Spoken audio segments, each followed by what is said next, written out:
कौन रहता? सूरज पूछती है तो यहाँ कौन रहता जब आप नहीं रहते हो? तो वो जवाब दे रहे, बोलो। तीन लोक एक बूंद पसारा, सेंद रूप में अगमय। अब वो स्वामी महाराज कहते हैं कि भाई तीन लोक में तो एक बूंद का पसारा है, एक बूंद का। सतलोक की एक बूंद आई, उसका ये सारी रचना का पसारा है उसका, एक बूंद का। और सतलोक सागर है। तो बताइए सागर और बूंद की क्या क्या व्याख्या, क्या महिमा की है? वो तो अर्वचनीय है, ये बूंद है उसकी, तो क्या किया जाए? और मैं इनसे अलग मेरी एक बूंद आई, उसका ये पसारा है। अरे वहां तो एक सूरत आई, एक बूंदी तो है। वहां तो सागर में खचाखच सूरतें भरी हुई हैं, उसमें से एक यहाँ बहती, तो बूंद का ये पसारा। और इतनी ऊंची मंजिल पर झंझरी द्वीप पे सैतल कमल में बैठे हैं, इतनी ऊंची मंजिल पर नीचे नहीं आ सकते, यहाँ नहीं आ सकते, वही रहेंगे अपनी मंजिल पर। जगह नहीं छोड़ सकते कि ऊपर चले जा नीचे चले जा, वो जगह नहीं छूटेगी, वहीं के वही रहेंगे।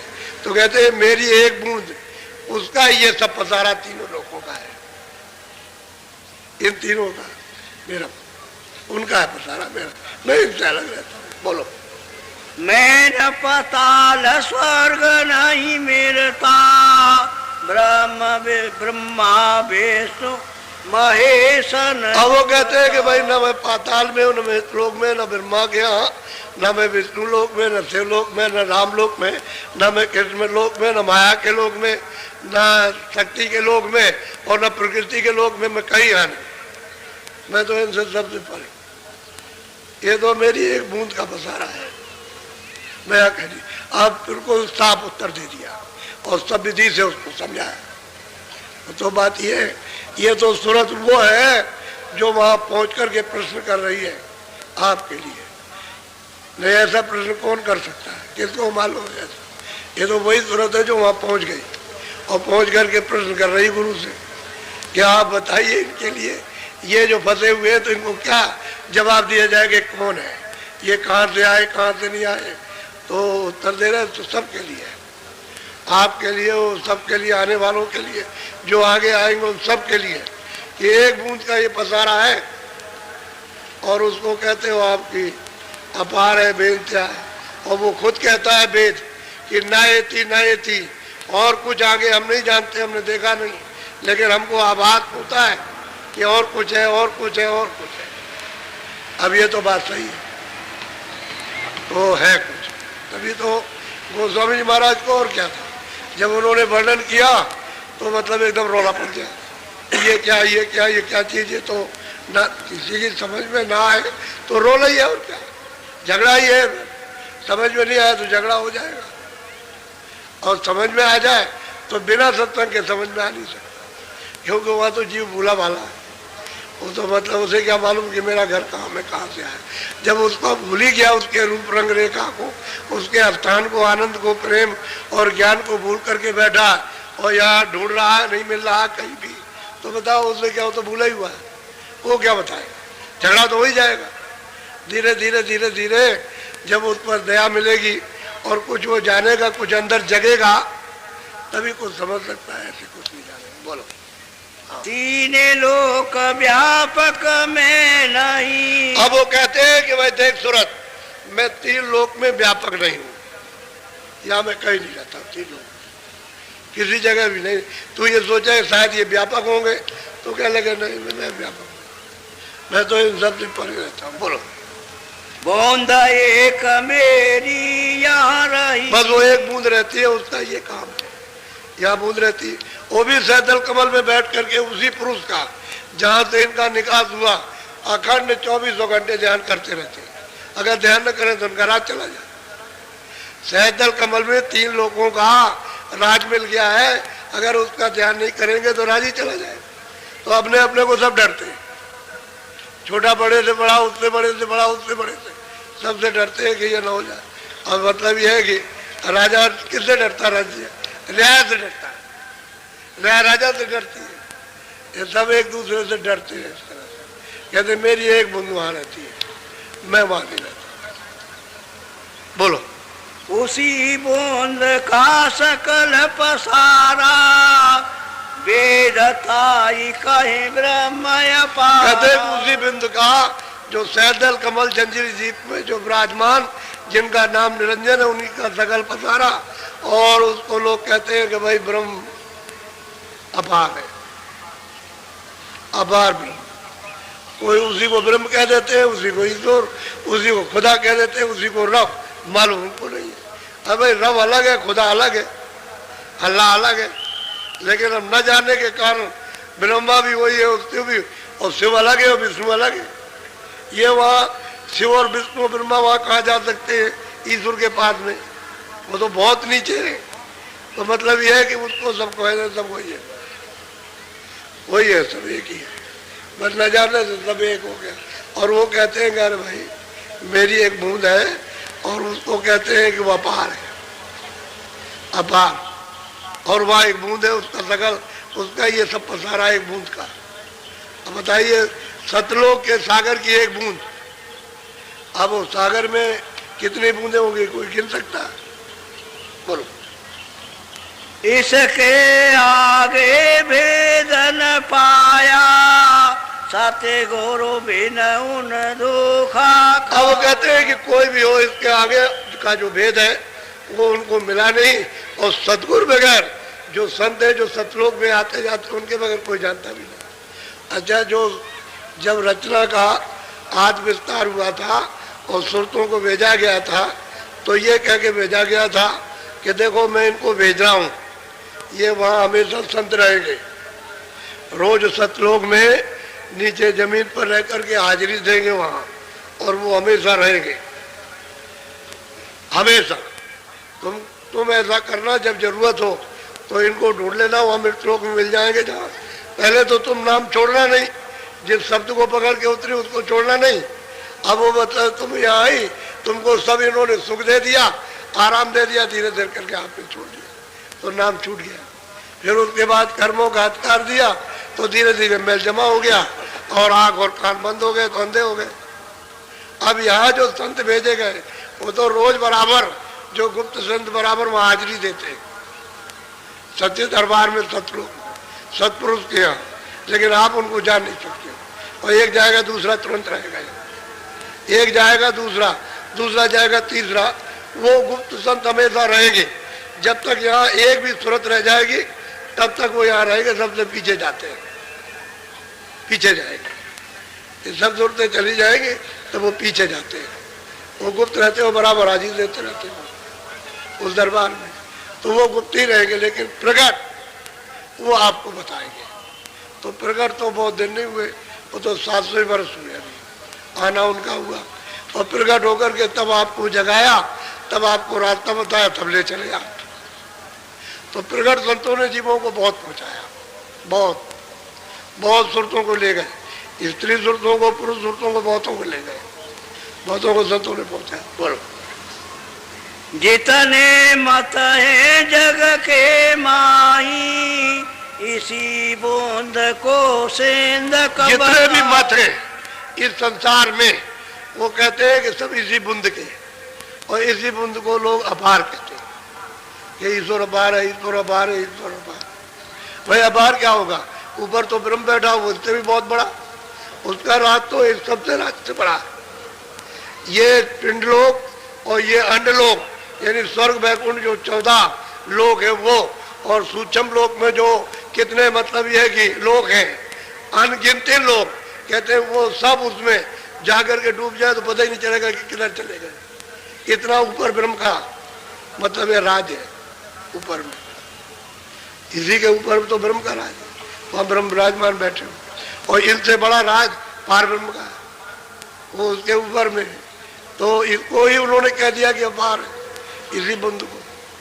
तो बेचारे क्या आगे का भेद जानेंगे, न वो ब्रह्म का जानते, न पार ब्रह्म का, न महाकाल पुरुष का, ऊपर का तो जानना ही नहीं, क्यों क्या जाने, कुछ नहीं है। इसी को जितने मत है बस इसी को जानते हो, इनको भी नहीं पाते।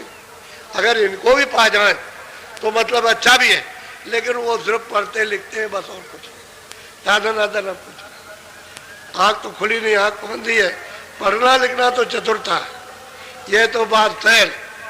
ये पढ़ना लिखना तो ऐसा पढ़ लिख लिया, अनुमान लगाते ऐसा होगा वैसा होगा। अनुमान का काम क्या, जब उसका साक्षात्कार होता है। क्या अनुमान का काम? साक्षात्कार होता है। और बोलता है भाई वो तो चेतन है, आप जड़ हो, लेकिन सूरत अगर चेतन जाग जाए तो उससे बातचीत करती है। भाई गोस्वामी जी महाराज जब गए उस तरफ को तो मोह विलोक राम मुस्काई, तो बात तो की थी, कोई चुप थोड़ी बैठा हुआ, न ये चुप बैठे हुए बातचीत की, तो हंस करके बस मुंह खोल दिया। तो उसे रास्ता है उधर चले। तब उन्होंने देखा कि कितने लोग हैं, ये मतलब ये है कि 14 लोग, एक एक लोग में कौन कौन राज करता, ये गोस्वामी जी महाराज ने सब देखा। और ऊपर देखते हैं कि बड़े बड़े ब्रह्मांड, बहुत लोग अपनी आंखों से देख रहे हैं। रास्ता न दे तो उधर ऊपर कौन जाएगा, नहीं जा सकता। तो वही है, कहते हैं अरे सुनो, एक बूंद का ये सब है, और इसी को लोग अपार कहते हैं, तो आगे का तो भेद क्या मालूम उनको, क्या हो बोलो। इसलिए पहले की किताबें उसमें संतों का समाचार नहीं है, संतों का रास्ता उसमें कहीं भी नहीं मिलेगा आपको। आप कितना भी पढ़ लीजिए, अभी तो 700 वर्ष के अंदर ये संतों ने रास्ता खोला जीवों के लिए।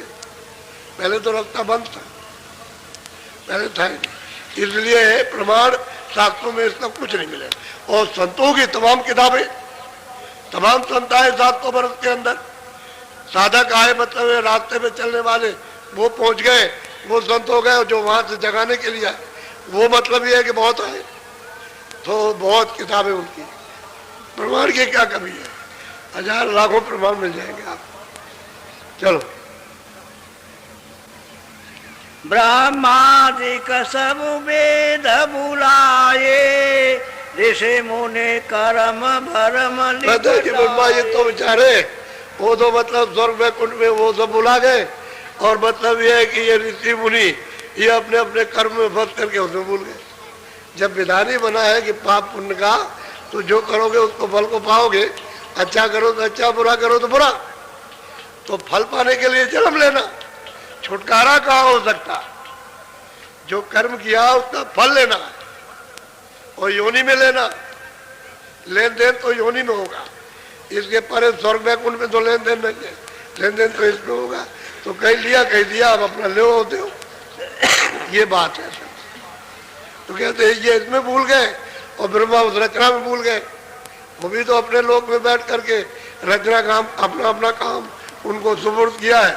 एक तो उत्पत्ति का काम, ब्रह्मा बैठ के उत्पत्ति का काम कर रहे हैं, और विष्णु बैठ के पालन पोषण कर रहे हैं सबके लिए, और शिव जी सबका श्रृंगार कर रहे हैं। ये तीनों अलग अलग काम सबका है, अपना अपना काम स्वर्ग वैकुंठ में बैठ के करते रहते हैं। ये उनका काम हो गया, ये इसमें भूल गए। तभी तो आद्या महाशक्ति ने बुला दिया, ये वही इनकी माँ है। उसने मतलब पूछा कि तुमने जब समाधि लगाई थी तो तुमने, यानी मतलब यह है कि पिता का दर्शन किया, ब्रह्मा से पूछा, और उन्होंने कह दिया हाँ किया। तो अंतर्यामी थी वहां के लिए। तो उसने कहा कि तुम झूठ बोल गए, बड़े लवार हो ब्रह्मा, बड़े झूठे हो, छलिया हो, ठग हो, तुमने दर्शन पिता का नहीं किया, और कह दिया तुमने दर्शन किया, जाओ हम तुमको श्राप देते हैं कि मृतलोक में तुम्हारी कोई पूजा नहीं करेगा। इसलिए उनकी पूजा नहीं होती है। और विष्णु से और शिव से पूछा कि तुमने पिता का दर्शन किया इनकी आद्या महामाता ने।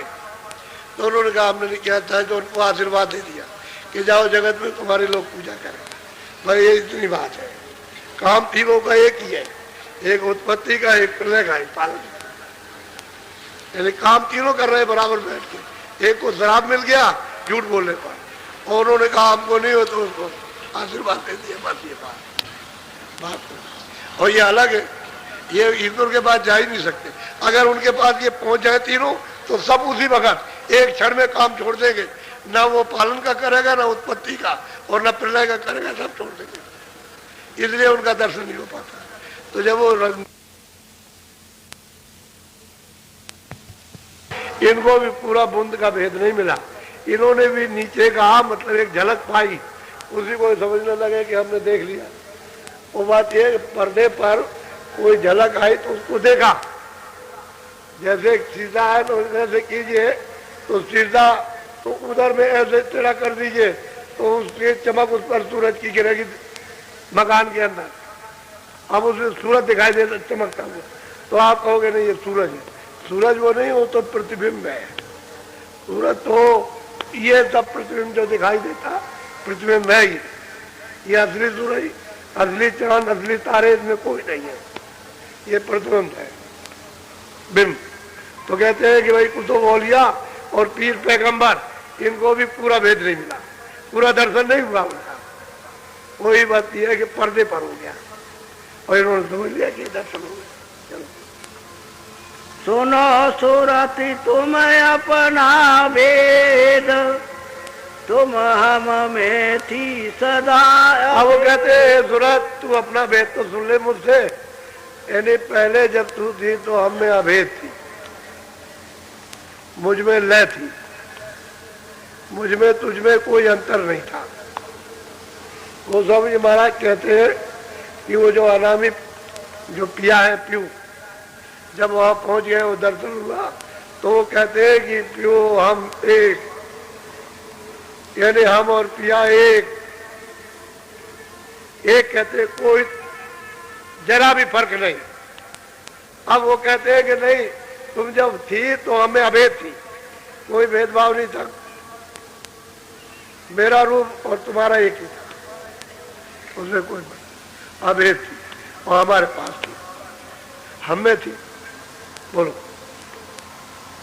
काल करी हम सेवा भारी, सेवा बस होई कुछ न विचार। अब वो कहते हैं महापुरुष सूरत को समझा रहे कि भाई असली बात तो ये है कि काल ने सेवा की, यानी सैदल कमल में बैठ करके, ब्रह्मस्थान में बैठ करके, पार्वत में, इन सब ने सेवा की, यानी खूब अच्छी तरह से अखंड ध्यान किया और इतने युगों तक किया है कि यहाँ कलम और किताबें और समुद्र की स्याही सब खत्म हो जाएगी। इतने दिनों तक इन्होंने तपस्या उस पुरुष की है, अनामी पुरुष की, तब जाकर के वो प्रसन्न हुए। एक दो दिन का काम नहीं था, तब प्रसन्न हो गए। तब उन्होंने कहा कि तुम क्या चाहते हो?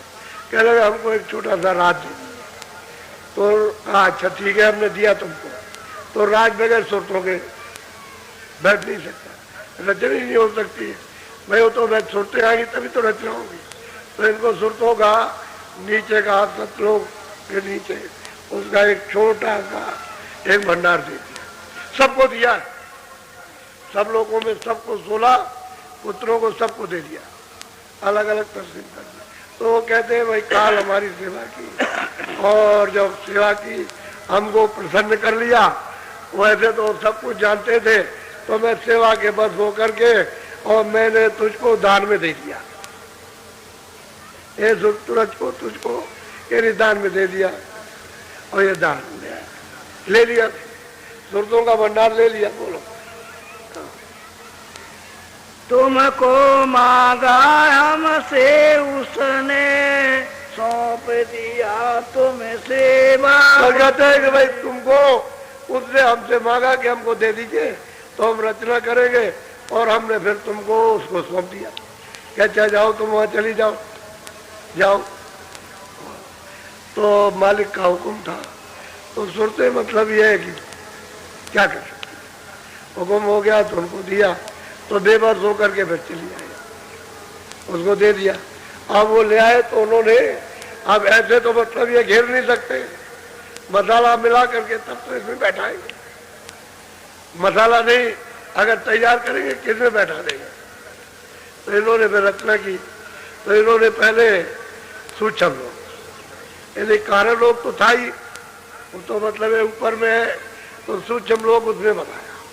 तो शब्द स्पर्श रूप रसगंध और मन और बुद्धि और चित्त अहंकार, ये 9 तत्वों का उन्होंने एक शरीर, एक खोल तैयार किया और उसमें सूरत को बंद कर दिया। फिर नीचे उतारा तो 17 तत्व, 10 इंद्रिया, चतुसंताकरण, मन बुद्धि चित्त और अहंकार और रजोगुण तमोगुण सतोगुण, 17 तत्वों का लिंग शरीर उन्होंने तैयार कर और सूरत को उसमें ला करके वही सूक्ष्म वाले जो सूक्ष्म था उसमें अंदर बैठा दिया। फिर जब नीचे उतारा तो इन्होंने 5 तत्वों का खोल बनाया, जल पृथ्वी अग्नि वायु आकाश, तो उसमें उस पूरे को इसमें फिट कर दिया, यानी अलग नहीं है वो सूक्ष्म शरीर लिंग शरीर में और सूक्ष्म लिंग स्थूल में इसमें आ गया, इसी के अंदर है। अब इसको एक एक करके कपड़े को उतारना है, पहले बाहर का कपड़ा उतारो, फिर उसके बाद में फिर दूसरा कपड़ा, फिर तीसरा कपड़ा, आखिर में चौथा कपड़ा। 4 कपड़े उन्होंने डाल रखे, इसमें जुर्रे फंसा ली गए। बात तो असली है। तो कहते हैं उन्होंने तपस्या की और मुझसे तुमको मांगा, और मैंने मतलब ये है कि तपस्या के यानी खुशी में आकर के तुमको सौंप दिया कि तुम चले जाओ वहाँ, और ये कहा था कि मैं गंदगी छोड़ आना, और फिर तुम चली जाना, गंदगी वही रहेगी, उसको निकाल के हमने बाहर कर दिया, यहाँ फिर कोई गंदगी नहीं रहेगी। बोलो।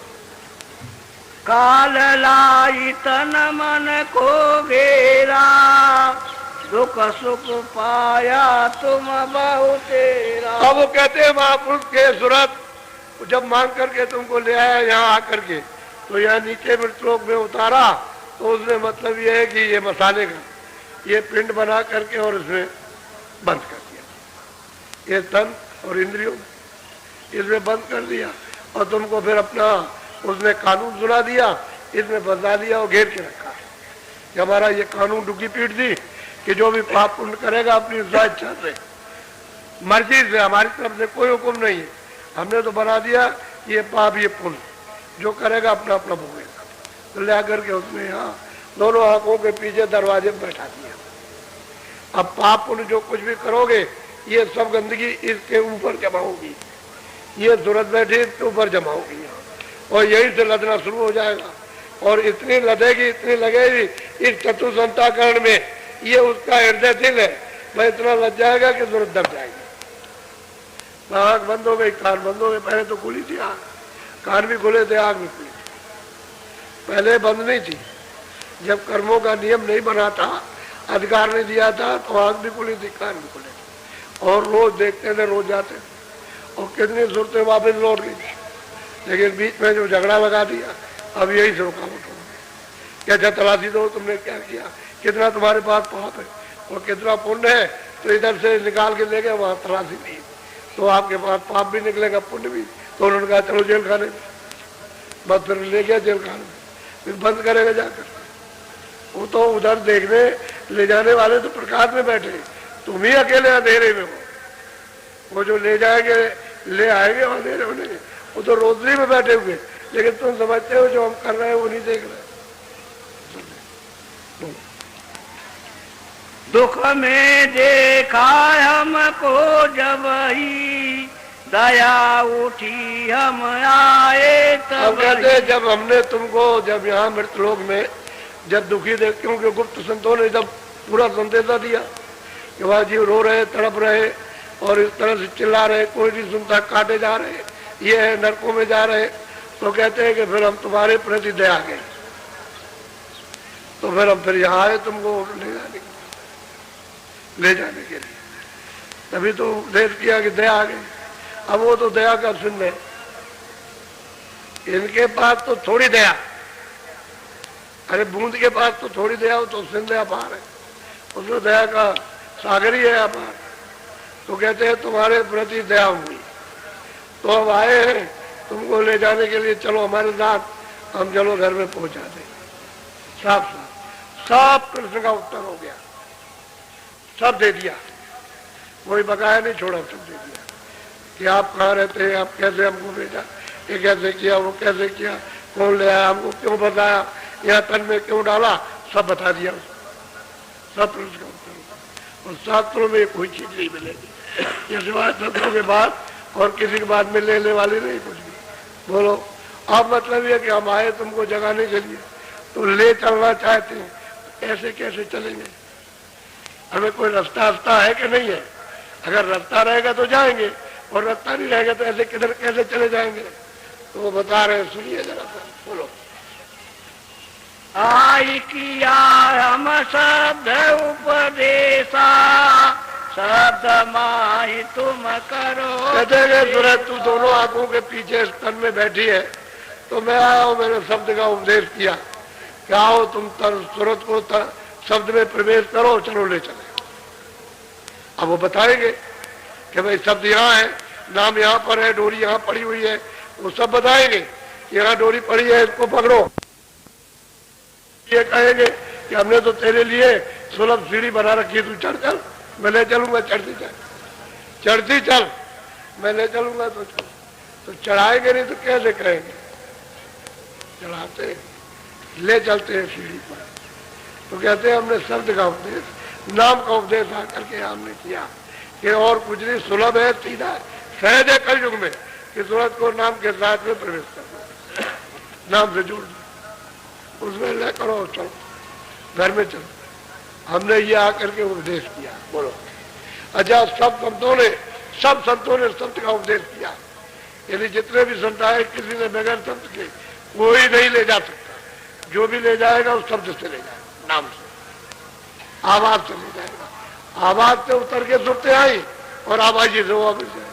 बोलो शब्द शब्द पौड़ी हम रची, चाले चाले पहुंचो नगरी सच। कहते हैं कि भाई हमने यानी घर में पहुंचने के लिए हमने पौड़ी पौड़ी कहते सीढ़ी, नाना जी महाराज की किताब में खूब लिखा पौड़ी के बारे में, क्योंकि वो भी तो संत थे, वो भी तो आते जाते, उन्होंने भी जीवों को बहुत जगाया चढ़ाया। कहते हैं हमने पौड़ी रची, सीढ़ी बनाई है ऊपर चढ़ने की, गगन में आगाज में जाने के लिए।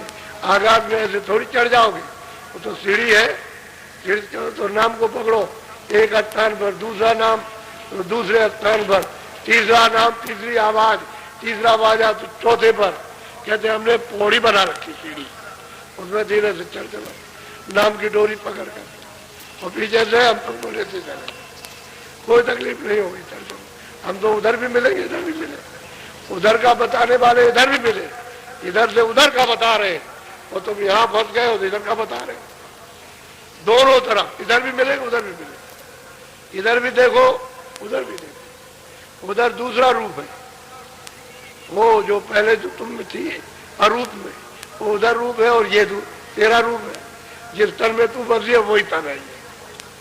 चलो ले चलेंगे। बोलो बोलो बोंद देश को छोड़ो अब ही, सेंध देश चले खेलो। वो कहते हैं कि अब मैं आया हूँ तो जल्दी करो सूरज, इस बुंद देश को तू जल्दी से छोड़ दे और जल्दी चल, मैं तुझे सिंध देश में ले चलूँ। और सिंध आगा में अपार है, वहाँ चल।